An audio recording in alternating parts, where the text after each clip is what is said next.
النهاردة هنعمل بيتزا مارجريتا بتكنيك عجينة البولش، وده تكنيك بيخلي العجينة هشة وبتخمر أحسن، وهيكون طعمها نفس المحلات بره. يلا نبدأ ونشوف الطريقة ونقول بسم الله. الأول هنجيب كوباية مية وعليها كوباية دقيق، نص معلقة بس من الخميرة، ومعلقة عسل أو سكر. هنقلب الخليط ده كويس لحد ما القوام بتاعها هيكون شبه قوام الكريب بس اتقل سنة كده. انا هنا حسيته خفيف فروحت ضايفة معلقة دقيق تاني واقلب كده. خلاص تمام، هغطيها بقى واسيبها على جنب لغاية ما تخمر. اول ما تخمر وتعمل فقاقيع كده خلاص هتكون جاهزة معانا. هننزلها في البولة اللي هنشتغل فيها، وهبدأ اضيف باقي المكونات بتاعة العجينة.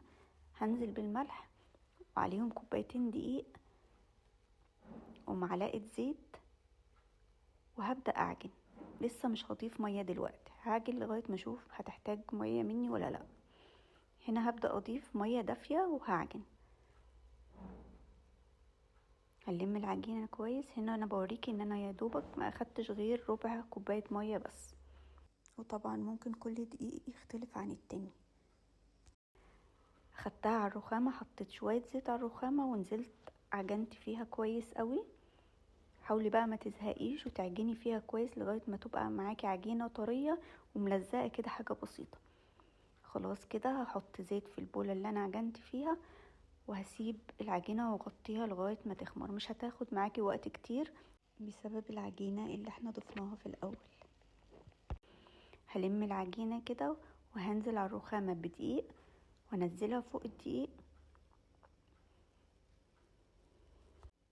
بعد كده هشيل باقي الدقيق وابدأ افردها، وعلشان اخلي الاطراف بتاعتها كده منفوخة ومليانة بابلز مش هفرد الاطراف، انا هفردها من جوه بس. هفضل افرد فيها واوسع من غير ما المس الاطراف خالص. انا هنا حطيتها على ورق زبدة واظبطها بقى.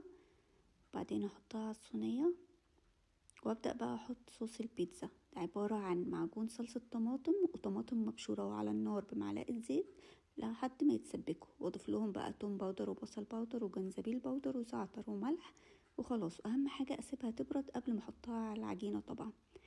بعد كده هضيف بقى الفلفل والزيتون والجبنة.